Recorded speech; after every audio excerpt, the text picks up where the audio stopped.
जिथे विद्यार्थ्यांना प्रेमाचे समभावाचे धडे दिले जातात, त्याच विद्येच्या मंदिरात द्वेषाची वागणूक दिल्याचा संतापजनक प्रकार उत्तर प्रदेशमध्ये समोर आलाय। शाळेतील महिला शिक्षक एका मुलाला वर्गातील इतर वर्गमित्रांकडून चापट मारायला लावत असल्याचं दिसत आहे। त्यात चापटा आम्ही तुम्हाला दाखवू शकत नाही। चॅनलवरती नवीन असाल तर MM मराठी न्यूजला जरूर सबस्क्राइब करा।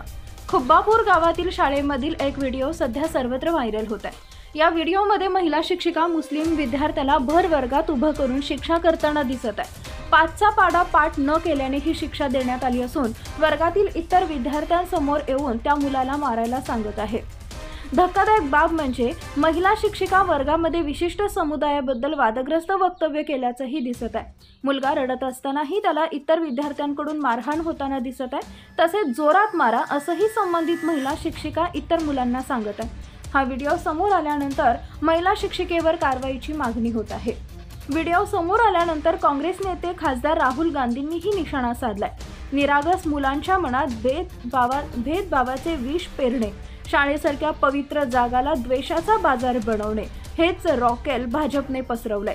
यापेक्षा वाईट काहीच नाही, अशी संतप्त प्रतिक्रिया त्यांनी दिली आहे। मुले देशाचे भविष्य आहेत, त्यांचा द्वेष करू नका असंही ते म्हणाले आहेत।